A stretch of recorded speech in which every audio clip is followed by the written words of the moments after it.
మహబూబాద్ పట్టణానికి సాయంత్రం 7 గంటలకు చేరుకున్నాడు. ఆ యాత్ర బస్ యాత్ర పేలువలు సాగింది. కారు సారు ఎంత మొత్తుకున్నా సాయంకాలం 7 గంటలకు ప్రజలు రావాల్సినంత జనం రాలేదని చెప్పేసి చెప్పుకుంటా ఉన్నారు. ఆ సభలో కేసీఆర్ గారు జనాలు చూసి కేవలం 10 నిమిషాలు మాత్రమే మాట్లాడగలిగాడు.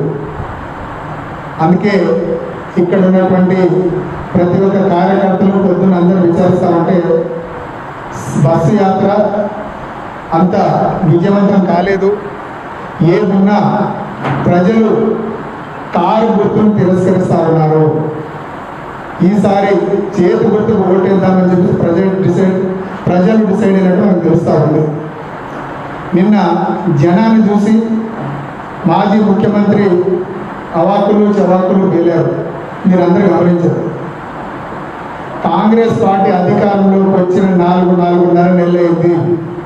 ఏనాడు ఏ ప్రెస్ మీట్లో కూడా మన ముఖ్యమంత్రి వర్యులు కానీ కాంగ్రెస్ పార్టీ అధికార ప్రతినిధులు కానీ మన సోషల్ మీడియాలో కానీ ఎక్కడ మనకున్నటువంటి 33 జిల్లాలను మేము కుదిస్తామనే మాట ఎక్కడ ఏ సోషల్ మీడియాలో కూడా రాలేదు. మన ముఖ్యమంత్రి వర్యులు రేవంత్ రెడ్డి గారు కూడా ఇప్పుడు మాట్లాడలేదు. కానీ బీఆర్ఎస్ నాయకులే కావాలని కాంగ్రెస్ పార్టీ ఈసారి లోక్సభ స్థానాలు 12 స్థానాలు గెలుస్తుందని చెప్పేసి లేనిపోని మాటలు మాట్లాడి ప్రజలను ఇరకాటం పెట్టే ప్రక్రియ చేస్తూ ఉన్నారు. ఒకటి చెప్తా ఉన్నా, మొన్న వారం రోజుల క్రితం రేవంత్ రెడ్డి గారు ప్రెస్ మీట్లో కూడా చాలా స్పష్టంగా చెప్పడం జరిగింది. బీఆర్ఎస్ పార్టీ నాయకులు లేనిపోని అభరణాలు మోస్తూ ఉన్నారు.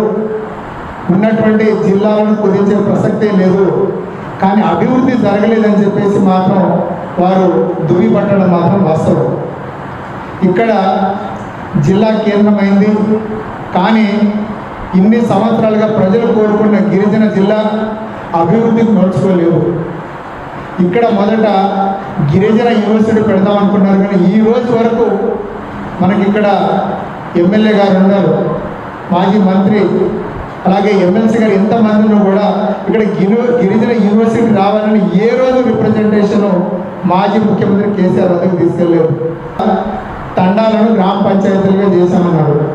చాలా సంతోషం. కానీ ఏ తండాలోనైనా ఎటువంటి నిధులన్నా కేటాయించిందా, బడ్జెట్లో రూపాయన్నా కేటాయించిందా అని నేను మిమ్మల్ని అందరినీ ముక్కుసూటికి అడుగుతా ఉన్నా. పాపం గెలిచిన సర్పంచులు కష్టపడి వారు దాచుకున్న సొమ్ముతోటి వారు సర్పంచులు కాగలిగినారు. కానీ అభివృద్ధి పేరుతోటి అక్కడ ఉన్నటువంటి వైకుంఠ ధామాలు, పల్లె ప్రకృతి వనాలు, అలాగే గ్రామ పంచాయతీ కార్యాలయాలు మీరు నిర్మించకపోతే మిమ్మల్ని సస్పెండ్ చేస్తాం, బహిష్కరిస్తామని చెప్పేసి అనేక సందర్భాల్లో వాళ్ళకు షోకాజ్ నోటీసులు ఇచ్చి వాళ్ళను తీవ్ర ఇబ్బందులకు గురి చేయడం వల్ల భార్య మెడలో ఉన్నటువంటి పుస్తకాలను అమ్ముకొని వారు ఆ రోజు గ్రామ పంచాయతీ ఆఫీసులు, అలాగే పల్లె ప్రకృతి వనాలు, వైకుంఠ ధామాన్ని ఏర్పరచడం జరిగింది. ఈ విషయం ఎక్కడైనా అభివృద్ధి జరిగిందా? మనం బీజేపీ ప్రభుత్వం కూడా సీతారాం నాయక్ గారు ఒకసారి ఎంపీగా గెలిచారు. వారు కూడా అడ్రస్ లేకుండా పోయారు. మీరు కేవలం ఎంపీలు గెలుస్తున్నారు, కానీ చివరి సీట్లో కూర్చుంటున్నారు. ఎందుకంటే వాళ్ళ పార్టీ నాయకులతోటి మాట్లాడడం, అప్పుడున్నటువంటి ముఖ్యమంత్రితోటి ఇక్కడ మాకు అభివృద్ధి జరగాలని ఏ రోజు ముఖ్యమంత్రిని కలిసిన పాపాన పోలేదు. అందుకే చెప్తా ఉన్నా, ఇప్పుడున్నటువంటి 3 వ్యక్తులలో బలరాం నాయక్ గారు కావచ్చు, సీతారాం నాయక్ గారు కావచ్చు, ఎంపీ అభ్యర్థి కవిత కావచ్చు, ఈ 3లో పోలిస్తే బలరాం నాయక్ గారే అభివృద్ధి చేసిండ్రు. కవిత గారు కానీ అదేవిధంగా సీతారాం నాయక్ గారు కానీ తట్టెడు మట్టి పోసి పాపాన పోలేదు. ప్రజలు గమనిస్తూ ఉన్నారు. ఈసారి కాంగ్రెస్ పార్టీని భారీ మెజార్టీలు గెలిపిద్దామని ఊళ్ళు వెళ్తున్నారు.